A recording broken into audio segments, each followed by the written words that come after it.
ஃபியூச்சர்ல நான் இப்ப சொல்ல போற நிகழ்வுகள்ல ஏதாச்சும் ஒண்ணு நடந்தா கூட மனித இனத்துக்கே பேரழிவுகளை உண்டாக்கும். அதுல நம்ம முதல் பார்க்க போறது ஆர்டிபிஷியல் இன்டெலிஜென்ஸ், அதாவது ஏஐ.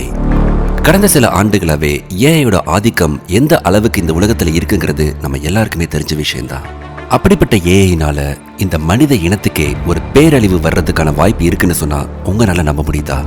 இதை பத்தி ஒரு இன்டர்வியூல இலான் மஸ்க் கூட ஒரு ஸ்டேட்மெண்ட் கொடுக்கறாரு. அது என்னன்னா, AI is more dangerous than nuclear bomb. மனிதன் கண்டுபிடிச்சதுலயே மோசமான அழிவு சக்தி எதுனா அது நியூக்ளியர் பாம் தான். அப்படிப்பட்ட நியூக்ளியர் பாம் விடவே இந்த ஏஐ மோசமானதுன்னா வரும் காலங்கள்ல என்னென்ன பிரச்சனைகள் வரும்னு யோசிச்சு பாருங்க. கம்ப்யூட்டர் யூஸ் பண்ணி ஒர்க் பண்றவங்களோட ஃபீல்ட்ல இப்பவே இந்த ஏஐனால நிறைய பேருக்கு வேலை போயிருக்கு. ஒரு நாள் முழுக்க 100 பேர் செய்யற வேலைய வெறும் சில நொடிகள்லயே இந்த ஏஐ பண்ணோம்னா வருங்காலத்துல மனிதர்களுக்கு வேலை வாய்ப்பு போறதுக்கான நிறைய வாய்ப்பு இருக்குன்றதுல எந்த மாற்றமுமே கிடையாது. சரி, இந்த ஏஐனால மனித இனத்துக்கு என்ன ஆபத்து வரும் அப்படின்னு நீங்க யோசிக்கலாம்.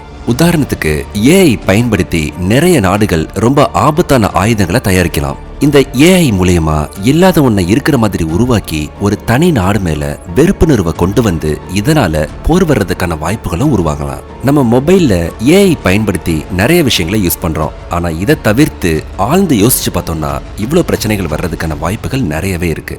வரும் காலங்கள்ல என்னென்ன பிரச்சனைகள் இந்த ஏஐனால வரலாம் அப்படிங்கிற உங்களோட கருத்துக்களை கமெண்ட்ல சொல்லுங்க. அடுத்து நம்ம பார்க்க போறது சோலார் ஸ்ட்ரோம். 100% இந்த நிகழ்வு நடக்கிறதுக்கான வாய்ப்பு இருக்கு அப்படின்னு சொல்லணும்னா அதுதான் சோலார் ஸ்ட்ரோம், அதாவது சூரிய புயல். இதை கேட்கிற உங்கள நிறைய பேருக்கு சூரிய புயல் அப்படின்னா என்னன்னு தெரியாம இருக்கலாம்.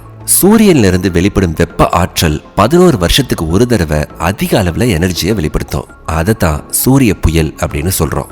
சில சமயம் இந்த ஆற்றல் குறைவாகவும் சில சமயம் அதிகமாகவும் சூரியன் இருந்து வெளிப்படுது. அப்போ இது மனித இனத்துக்கு ஒரு பேரழிவான்னு கேட்டா அதுக்கு 0% தான் வாய்ப்புன்னு சொல்லலாம். ஏன்னா மனிதர்களுக்கு இதனால ஒரு பாதிப்பும் இல்லை. ஆனா இதனால satellite, radio communication, power grid இந்த மாதிரியான விஷயங்கள் பாதிக்கப்படலாம். இந்த சூரிய புயல் ஜூலை 2025 பூமியை தாக்கலான்னு எதிர்பார்க்கப்படுது. அடுத்து நம்ம பார்க்க போறது ஜாம்பி டிசீஸ். நம்ம எல்லாருக்குமே 2020 என்ன நடந்துச்சுன்னு தெரியும். COVID-19 அப்படிங்கிற ஒரு வைரஸ்னால ஒட்டுமொத்த உலகமே பாதிப்படைஞ்சது. இதை யாருமே மறந்திருக்க மாட்டோம். ஒருவேளை ஃபியூச்சர்ல இதை விட ஒரு மோசமான வைரஸ் நம்ம பூமியை தாக்குச்சுன்னா என்ன நடக்கும்னு யோசிச்சு பார்த்திருக்கீங்களா? என்னடா நெகட்டிவா சொல்றேன்னு நினைக்காதீங்க. இப்ப இருக்க காலகட்டத்துல வைரஸ்களுக்கு பஞ்சமே இல்லைன்னு தான் சொல்லணும். ஒரு உதாரணத்துக்கு ஜாம்பி டீர் டிசீஸ் அப்படின்னு ஒரு டிசீஸ் இருக்கு. அந்த டிசீஸ் இப்ப நம்ம எடுத்துக்கலாம். இது பொதுவா மான்களுக்கு வரக்கூடிய ஒரு நோய். ஒரு மான் இந்த நோயால பாதிக்கப்பட்டுச்சுன்னா அதோட பிரைன் செல்ஸ் எல்லாமே பாதிக்கப்பட்டு சுயநினைவு இல்லாம ஒரு ஜாம்பி மாதிரி நடக்க ஆரம்பிச்சிருமா? அப்ப ஒருவேளை இந்த நோய் மனிதர்களுக்கு தாக்குச்சுன்னா? இப்ப வரைக்கும் அந்த மாதிரி ஒரு நோய் மனித இனத்துக்கு வந்ததா வரலாறே கிடையாது. ஆனா சில ஆராய்ச்சியாளர்கள் சொல்றது என்னன்னா, இந்த ஜாம்பி டீர் டிசீஸால பாதிக்கப்பட்ட ஒரு மானை மனிதன் உணவா எடுக்கிறப்போ இந்த நோய் மனிதனை தாக்குறதுக்கான வாய்ப்புகள் இருக்கு அப்படின்னு சொல்றாங்க. அப்படி ஒருவேளை மனிதனை இந்த நோய் தாக்குச்சுன்னா அதனால ஒட்டுமொத்த உலகமே பாதிப்படையுங்கிறதுல எந்த மாற்றமும் இருக்காதுன்னு தான் நான் நினைக்கிறேன். சரி, அடுத்து நம்ம பார்க்க போறது ஏலியன் அட்டாக். என்னது ஏலியன் அட்டாக்கா அப்படின்னு நினைக்கிறீங்களா? ஒரு பேரழிவு அப்படின்னா எப்பவுமே நம்ம கற்பனை செஞ்சு பார்க்கக்கூடிய விஷயத்துல இருந்து மட்டும் தான் வரணுமா என்ன? சில நேரம் நம்ம கற்பனைக்கு அப்பாற்பட்ட விஷயத்துல இருந்து கூட வரலாம் இல்லையா? என்ன சொல்ல வரேன்னு புரியலையா? ஏன் ஒரு பேரழிவு வேற்றுக்கிரகவாசிகளால கூட வரலாம். வேற்றுக்கிரகவாசிகள் அப்படின்னு யாரையுமே இதுவரை நம்ம பார்த்ததே கிடையாது. இருந்தாலும் நிறைய சயின்டிஸ்ட் இந்த பிரபஞ்சத்துல மனிதர்கள் இல்லாம வேற்றுக்கிரகவாசிகள் இருக்கக்கூடும்னு நம்புறாங்க. அப்படி ஒருவேளை வேற்றுக்கிரகவாசிகள் அப்படின்னு ஒருத்தவங்க இருந்து அவங்க நம்ம பூமிக்கு வந்தாங்க அப்படின்னா இங்க 2 விஷயம் நடக்கிறதுக்கான வாய்ப்புகள் இருக்கு. ஒன்னு, அவங்க மனித இனத்தையே அடியோட அழிக்க முயற்சி செய்யலாம். 2வது, அவங்க நம்ம கூட சகஜமா பழக முயற்சி செய்யலாம். இது 2மே நடக்கிறதுக்கான வாய்ப்புகள் இருக்கு. இதுல இப்ப 2வது விட்டுலாம். ஒருவேளை முதல்ல சொன்ன மாதிரி மனித இனத்தையே மொத்தமா அழிக்கணும்னு முயற்சி செஞ்சாங்கன்னா என்ன நடக்கும்னு யோசிச்சு பார்த்திருக்கீங்களா? ஒருவேளை நம்மளை விட அவங்க அதிக சக்தி வாய்ந்தவங்களா இருந்தாங்கன்னா மனித இனத்துக்கு அது ஒரு பேரழிவா தான் இருக்கும்னு சொல்லலாம். அதே மாதிரி அவங்க தாக்கும்போது நம்ம அவங்கள தாக்குறதுக்காக நியூக்ளியர் பாம்ஸை யூஸ் பண்ணாலும் அதுவும் நம்மளுக்கு அழிவை தான் ஏற்படுத்தும். நியூக்ளியர் பாம்ஸோட அழிவு சக்தி எப்படி இருக்கும், அதனால மனிதர்களுக்கு என்ன ஆபத்து வரும்னு நிறைய வீடியோ நம்ம சேனல்ல போட்டிருக்கோம். மேல லிங்க் கொடுக்குறேன், செக் பண்ணி பார்த்துக்குங்க. இது ஒரு கற்பனையா இருந்தாலும் நடக்கவே நடக்காதுன்னு சொல்ல முடியாது.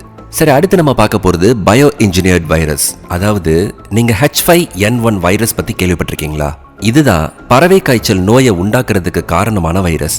இது அதிகமா பறவைகளை மட்டும்தான் தாக்கும். சில வேளைகள்ல மட்டும்தான் மனிதர்களுக்கும் பரவும். இந்த பறவை காய்ச்சலோட இறப்பு விகிதம் அதாவது டெத் ரேட் பாத்தீங்கன்னா 50%. கற்பனை செஞ்சு பாருங்க, இந்த H5N1 பேர்ட் ஃப்ளூ வைரஸ் மனிதர்களுக்கு பரவ ஆரம்பிச்சதுன்னா என்ன ஆகும்? கிட்டத்தட்ட 800 கோடிக்கும் அதிகமான மக்கள் தொகை இருக்கிற மனிதர்கள்ல 50% மக்கள் இறக்க நேரிடும். ஆனா அதிர்ஷ்டவசமா இது பாதிப்படைஞ்ச பறவைகள் மூலமா மட்டும்தான் மனிதர்களுக்கு பரவ ஆரம்பிக்கும் அப்படிங்கறதுனால பெரிய பாதிப்பு மனிதர்களுக்கு இப்ப வரைக்கும் இல்ல.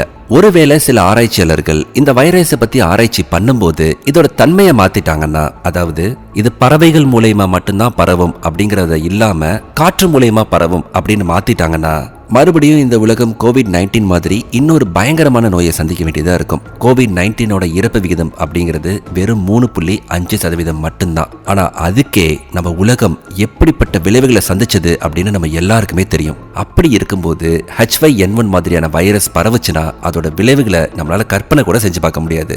அடுத்து பாத்தீங்கன்னா 3ஆம் உலகப் போர். கடந்த சில வருஷங்களாவே 2 நாடுகளுக்கு நடுவுல இருக்கிற பிரச்சனையை தீர்க்க 2 நாடுகளும் எதிரெதிர் திசையிலிருந்து போர் செஞ்சுட்டு வர்றத நம்ம எல்லாருமே கேள்விப்பட்டிருப்போம். உதாரணத்துக்கு சொல்லணும்னா ரஷ்யா உக்ரைன் போரை கூட எடுத்துக்கலாம். இவங்களோட இந்த போருக்கு பல நாடுகளோட தனிப்பட்ட ஆதரவுகள் இருந்தாலும் இந்தியா மாதிரியான நாடு எந்த ஒரு நிலைப்பாட்டிலும் இல்லாம நடுநிலையில இருக்கு. ஒருவேளை இப்படி 2 நாடுகளுக்குள்ள நடக்கிற ஒரு போர் பெரிய லெவல்ல மாறுச்சுன்னா அதோட விளைவு 3ஆம் உலக போரா தான் இருக்குன்றதுல எந்த மாற்றமும் இல்லை. மறுபடியும் இந்த உலகம் இன்னொரு உலக போரை சந்திக்கிற நிலை வந்துச்சுன்னா அது கண்டிப்பா மனித இனத்துக்கு பேரழிவுகளை உண்டாக்கும். இதுல ஏதாவது ஒரு நாடு டென்ஷன் ஆகி நியூக்ளியர் பாம்பை ஆக்டிவேட் பண்ணிட்டாங்கன்னா கதை முடிஞ்சது. ஏன்னா அப்புறம் உலகம் முழுக்க நியூக்ளியர் கதிர்வீச்சுகள் தான் இருக்கும். அடுத்து நியூக்ளியர் வார். உலக நாடுகள்ல 9 நாடுகள்கிட்ட மட்டும்தான் இந்த அணு ஆயுதங்கள் இருக்கு, அதாவது நியூக்ளியர் பாம். இந்த 9 நாடுகள்ல ஏதாவது ஒரு நாடு மற்ற நாட்டு மேல இந்த அணு ஆயுதத்தை பயன்படுத்தினாலும் கூட அது சர்வதேச அளவுல மிகப்பெரிய பேரழிவுகளை உண்டாக்கும். இப்ப எடுத்துக்காட்டா சென்னை மாதிரி பெரிய நகரங்களை தாக்குனாங்கன்னா கோடிக்கணக்கான மக்கள் ஒரு சில நொடிகள்லயே இறக்கிறதுக்கான வாய்ப்புகள் நிறையவே இருக்கு.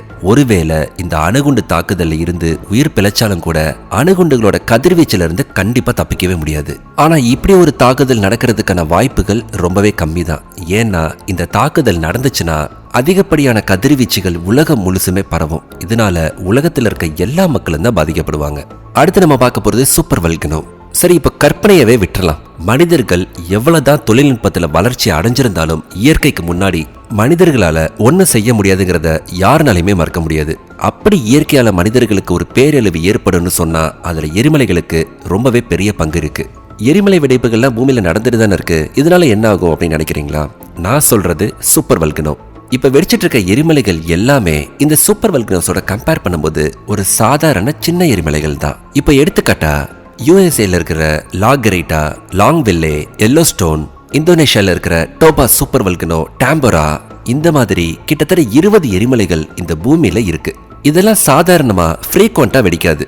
ஆனா ஒரு தடவை வெடிச்சதுன்னா நினைச்சு பார்க்க முடியாத அளவுக்கு பெரிய அளவுல பாதிப்பை ஏற்படுத்தும். ஒரு சின்ன கம்பேரிஷன் சொல்றேன். ஒரு மிகப்பெரிய நியூக்ளியர் பாம்பு எடுத்துக்கலாம். இந்த உலகத்திலேயே மிகப்பெரிய நியூக்ளியர் பாம்பு தான் ஜார் பாம்பா. அந்த ஜார் பாம்பால 50 மெகாடன் TNT இருக்கு. அந்த ஒரு பாம்பு வெடிச்சாலே கிட்டத்தட்ட 100 கிலோமீட்டர் அளவுக்கு எதுவுமே மிஞ்சாதுன்னு சொல்லுவாங்க. 50 மெகாடன் TNT உள்ள ஒரு நியூக்ளியர் பாம்பு வெடிச்சாலே இவ்வளவு பெரிய பேரழிவுகளை ஏற்படுத்தும்னா 67,000 ஜார் பாம்பா அளவுக்கு ஒரே ஒரு தாக்குதல் நடந்தா எப்படி இருக்கும்னு நினைச்சு பாருங்க. அதாவது எடுத்துக்காட்டா யூஎஸ்ஏல இருக்கிற எல்லோஸ்டோன் சூப்பர் வல்கனோ வெடிச்சா 67,000 ஜார் பாம்பா நியூக்ளியர் பாம்பு வெடிச்சதுக்கு சமம். அதுவே டோபா சூப்பர் வல்கனோ வெடிச்சா 1,86,000 ஜார் பாம்பா வெடிச்சதுக்கு சமமா. சோ இப்போ உங்களுக்கு சூப்பர் வல்கனோட பவர் என்னன்னு உங்களுக்கு புரிஞ்சிருக்கும்னு நினைக்கிறேன். சூப்பர் வல்கனோ பத்தி டீடைல்டா ஒரு வீடியோ பண்ணிருக்கேன், மேல லிங்க் கொடுக்குறேன், செக் பண்ணி பாத்துக்கோங்க. அடுத்து நம்ம பார்க்க போறது ஆஸ்ட்ராய்ட் ஹிட். அதாவது ஒரு மிகப்பெரிய ஆஸ்ட்ராய்ட் நம்ம பூமியை தாக்குனா என்ன ஆகும்னு நினைச்சு பாருங்க. நீங்க நினைக்கலாம், அதான் பூமியில இருக்க ஆராய்ச்சியாளர்கள் நம்ம பூமிக்கு பக்கத்துல இருக்க எல்லா எரிக்கற்களையும் கண்காணிச்சிட்டு இருக்காங்களே, அப்புறம் எப்படி இது நடக்கும் அப்படின்னு நினைக்கலாம். விண்வெளி மையங்கள்னால 40% 95% விண்கற்களை மட்டும்தான் கண்காணிக்க முடியுதான். சோ ஆஸ்ட்ராய்ட் நம்ம பூமியை தாக்குறதுக்கான வாய்ப்புகள் 5% இருக்குன்னு தான் சொல்லணும். அதே மாதிரி நம்ம பூமி உருவானப்போ தியா மாதிரி ஒரு கிரகம் நம்ம பூமியை தாக்கி நிலாவை உருவாக்குன மாதிரி இன்னொரு கிரகம் நம்ம பூமியை மோதிச்சுன்னா நம்ம பூமியில இருக்க ஒட்டுமொத்த உயிரினங்களுமே அழிஞ்சு போறதுக்கான வாய்ப்புகள் 100% இருக்கு. ஏன்பா ஃபியூச்சர்ல நல்லதே நடக்காதா, இப்படி அழியறதுக்கு மட்டும்தான் வாய்ப்பு இருக்கான்னு கேட்டீங்கன்னா இருக்கு. மனிதர்கள் ஒருவேளை திருந்தி மரங்களை வெட்டாம இருந்தா பூமியோட வெப்பமயமாதல் கொஞ்சம் சரியாகும். இதனால மண் வளம், இயற்கை வளம் நல்லா இருக்கும், நல்ல ஆக்சிஜன் கிடைக்கும், விவசாயம் நல்லா இருக்கும். அதே மாதிரி டெக்னாலஜி வைஸ்ல பார்த்தோம்னா நியூ ரோபாட்ஸை அறிமுகப்படுத்தலாம்.